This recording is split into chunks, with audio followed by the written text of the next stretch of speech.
Siti Farida divonis 1 tahun percobaan dalam kasus YIC. Ungaran, matalensanews.com, sidang putusan pengadilan atas kasus sengketa Yayasan Islamic Center, YIC, Sudirman yang menyeret Siti Farida sebagai tersangka akhirnya dibacakan pada Rabu, tanggal 23 Maret tahun 2022 di Pengadilan Negeri Ungaran. Dalam putusan sidang terdakwa terbukti bersalah dan divonis hukuman 1 tahun percobaan dan membayar denda sebesar Rp2.000.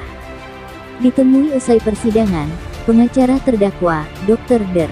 Hono Sejati, SH.M.Kum, mengungkapkan bahwa pihaknya akan pikir-pikir dahulu terhadap keputusan hakim. Kami akan pikir-pikir dulu terhadap putusan yang dibacakan hakim ketua barusan terhadap klien kami, papar Hono saat ditemui awak media. Hono menjelaskan bahwa dakwaan JPU dalam rangka membuktikan bahwa kliennya bersalah belum memenuhi syarat. Intinya kami menghormati semua putusan yang diambil hakim saat ini. Karena tugas hakim memang menerima, memeriksa dan membuat keputusan, ungkap Hono.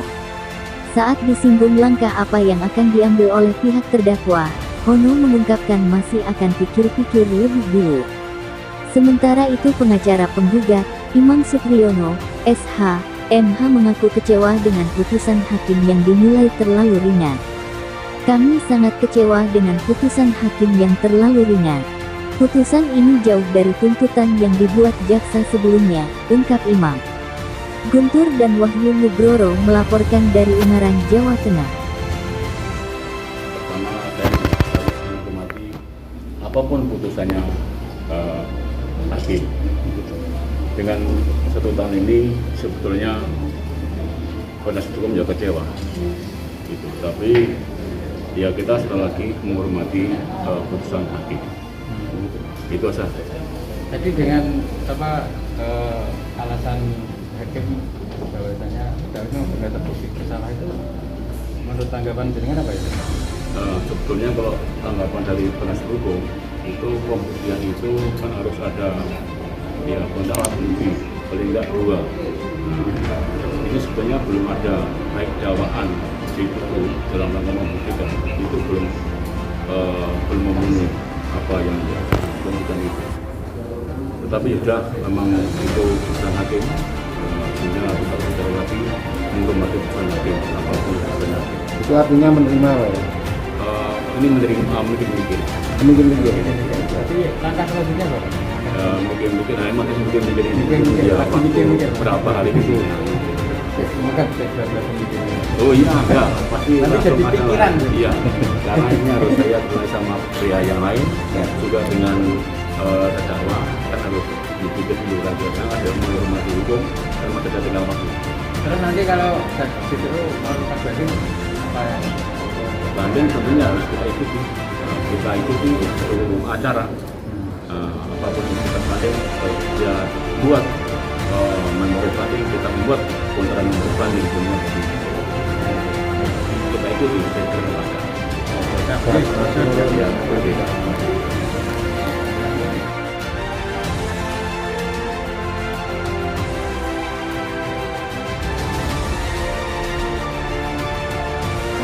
Saya mendengar dari informasi dari tadi rekan-rekan pers mau ada pertanyaan yang monggo silakan.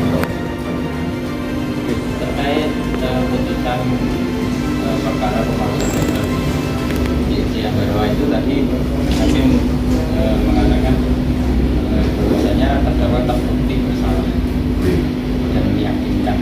Tapi putusannya kan percobaan ini pihak pengadu atau terlapor itu kecewa. Itu apa sih tanggapannya? Jadi baik, terima kasih Mas. Jadi memang putusan ini baru saya terima dari majelis hakim ya.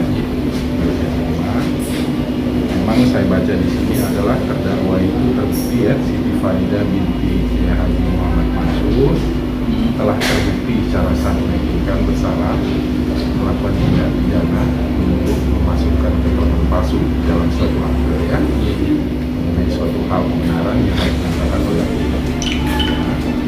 Artinya ini adalah dakwaan dari dakwaan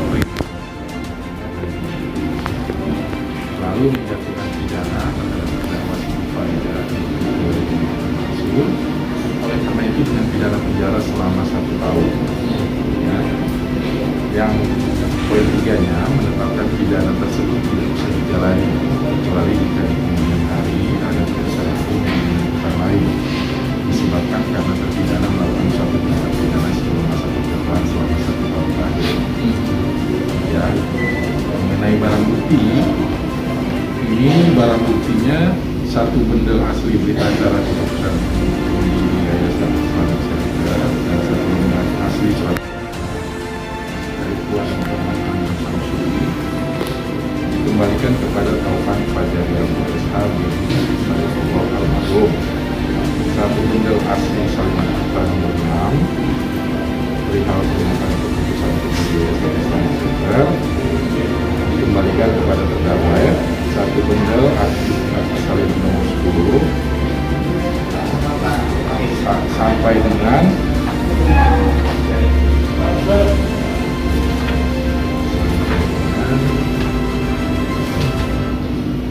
dua lembar surat visi misi dan tujuan Yayasan Islamic Center Budiman dikembalikan kepada Yayasan Pusat Pendidikan Islam Sudirman Barawang. Lalu nomor 5 membankan kepada terdakwa untuk melihat barat. Inilah dia amarnya, amar putusan majelis hakim ya. Jadi kalau yang Bapak tanyakan tadi, putusan ini adalah sering kita kenal dengan putusan percobaan. Ya. Putusan percobaan itu adalah putusan pidana bersyarat.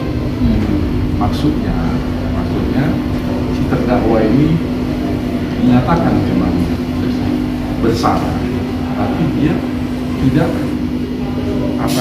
tidak harus menjalani hukuman apabila dalam masa waktu percobaan selama 1 tahun dia tidak ada melakukan satu perbuatan apapun, perbuatan pidana apapun ya.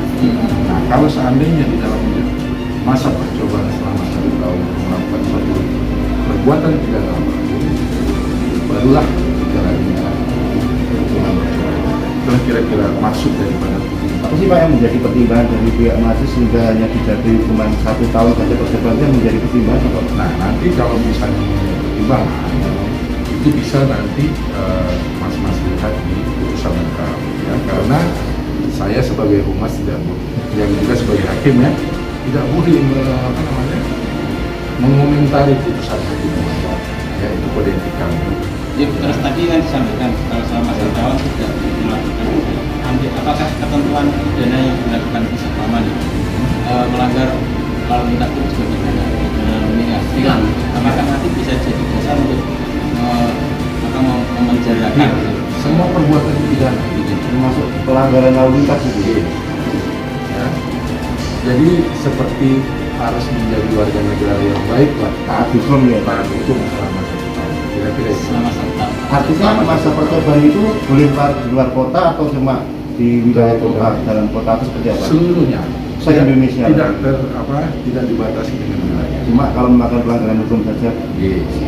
Siap. Terima kasih Bapak. Ya, jadi ini kalau kita kenal dalam KUHP itu namanya pidana besar. Pidana besar. Terus yang kewajiban pidana ini selama percobaan wajib lapor atau wajib Nggak ada.